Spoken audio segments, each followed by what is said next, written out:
So the idea is that in the first iteration, you have a 50% chance of not existing and a 50% chance of existing.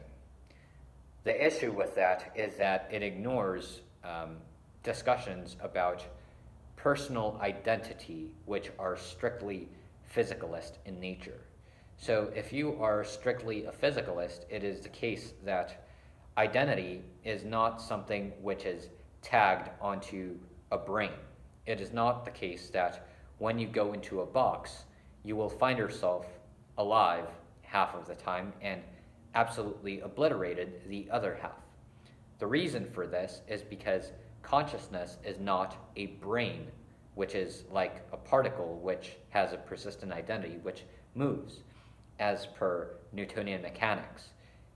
It is actually the case that consciousness is embodied in computations, and these computations have all of their pieces distributed in different reference frames.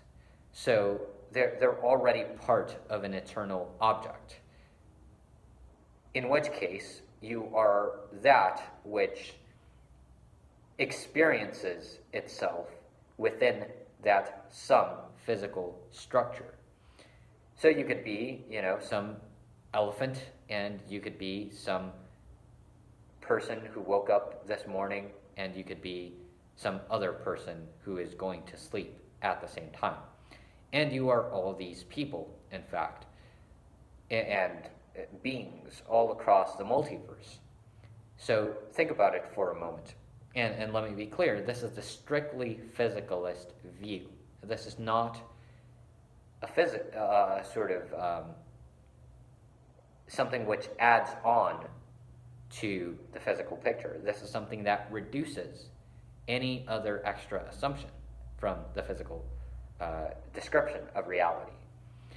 So if I inserted a random experience into your stream of consciousness right now, and then completely removed it, all trace of memory of it, you would not be able to tell the difference. That's the point. You would not be able to tell the difference if I inserted a random experience into you right now, then removed it and removed all traces of it. And that is already the case. That is already the case, that you only find yourself where you find yourself. So take a moment to consider the fact that special relativity implies eternalism.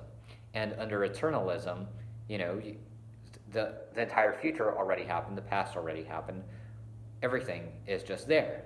So why do you find yourself 13.8 billion years after the Big Bang? It doesn't make sense. And why do you find yourself as some particular person and not another person?